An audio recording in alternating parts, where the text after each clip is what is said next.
एक समय की बात है, एक गांव में एक सेठ सेठानी रहते थे। वह बहुत धार्मिक प्रवृत्ति के थे। वह दोनों गणेश भगवान के अनन्य भक्त और जरूरतमंदों की सेवा में हमेशा तत्पर रहते थे। उनका बहुत बद्धा परिवार था, परंतु उनके कोई संतान न थी। सारा परिवार उनसे बहुत प्यार करता था, पर कभी कभी कानाफूसी भी करते रहते थे कि सेठानी बांझ है।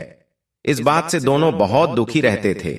एक समय की बात है, सेठ सेठानी गणेश भगवान के मंदिर में पूजा कर रहे थे। पूजा करने के बाद वह मंदिर से बाहर आए कि मंदिर की सीढ़ी पर 4-5 साल का बच्चा बैठा रो रहा है। सेठ जी ने चारों तरफ देखा कि बच्चे के माता पिता कहीं आसपास होंगे, परंतु उन्हें कोई भी दिखाई नहीं दिया। वह उस बच्चे को पुजारी के पास ले आए और बोले, बाबा, यह बच्चा अकेला है, इसके माँ बाप कहीं दिखाई नहीं दे रहे हैं। शाम हुई तो पुजारी जी बोले, सेठ जी, आप इस बच्चे को घर ले जाइए। यदि कोई इस बच्चे को खोजता हुआ आएगा तो मैं उसे आपके घर भेज दूंगा। सेठ सेठानी खुशी खुशी उस बालक को अपने घर ले आई। जब कई महीनों तक उस बालक को कोई भी लेने नहीं आया, तो सेठानी ने उस बच्चे को गोद लेने का मन बना लिया और गांव के सरपंचों की सलाह से गोद ले लिया। उस बच्चे का नाम गणेश रख दिया। ऐसे ही कई वर्ष बीत गए। एक दिन एक ठग पति पत्नी उस गांव में आए और गणेश भगवान के मंदिर के सीढ़ियों पर जा बैठे। वह दोनों उस गांव के सबसे अमीर आदमी को ठगने की योजना बनाने लगे। तभी पुजारी जी उन्हें सीढ़ियों पर बैठा देखा तो पूछा, क्यों भैया, यहां किस कार्य से बैठे हो? उन दोनों ने कोई जवाब नहीं दिया। तब पुजारी जी ने कहा कि आपका बच्चा खो गया था क्या? दोनों ठग पति पत्नी एक स्वर में बोले, हाँ हाँ, मेरा बच्चा खो गया है। पुजारी ने पूछा, कितने समय की बात है? वह दोनों अनजाने में बोले, यही कोई 4-5 साल की बात है। पुजारी जी बोले, उदास मत होइए, यहीं इस गांव में एक सेठ के घर में बच्चा है, वही ठाट बाट से पल रहा है। पुजारी जी उन दोनों को सेठ जी के घर ले गए। तब सेठ सेठानी को पता चला कि गणेशा के असली माता पिता आ गए हैं। दोनों बहुत दुखी हो गए, फूट फूट कर रोने लगे। किसी तरह अपने को संभालते हुए सेठ जी बोले, ठीक है, अभी तो बहुत रात हो गई है, कल सुबह होते ही गणेशा को ले जाना। ठगपति पत्नी तो यही चाहते थे। सेठ ने उन दोनों को अतिथि गृह में ठहरा दिया।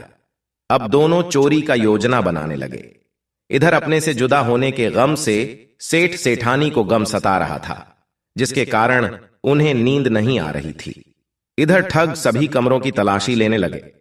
तलाशी लेते हुए तिजोरी वाले कमरे में पहुंच गए। आवाज सुनकर घर के नौकर की नींद खुल गई। तब नौकर ने देखा कि दोनों अतिथि तिजोरी वाले कमरे में कुछ खोज रहे हैं। नौकर ने यह सब भांप लिया और बाहर से कमरे का दरवाजा बंद कर दिया। फिर जोर जोर से चिल्लाने लगा, चोर चोर। घर के सभी सदस्य इकट्ठे हो गए। सेठ जी ने दरवाजा खोलकर देखा तो कहा, ये दोनों तो चोर हैं, हम इन्हें गणेशा को नहीं देंगे। ठगों को अपनी योजना विफल हो दिखी तो दोनों जिद पर अडिडिड आ गए और कहने लगे, गणेशा मेरा बेटा है। सेठ जी बोले, तुम दोनों चोर हो, हम तुम्हें गणेशा नहीं देंगे। तब यह बात सरपंच तक पहुंच गई। फिर सरपंच ने एक शर्त रख दी। दोनों पक्ष को सभा में आमने सामने खड़िड्ढा किया। अब दोनों माताओं को आदेश दिया, आप दोनों सूर्य देव के सामने खड़िड्ढे हो जाए। यह किसके स्तन से गणेशा के मुंह में दूध की धार जाएगी, बच्चा उसी का माना जाएगा।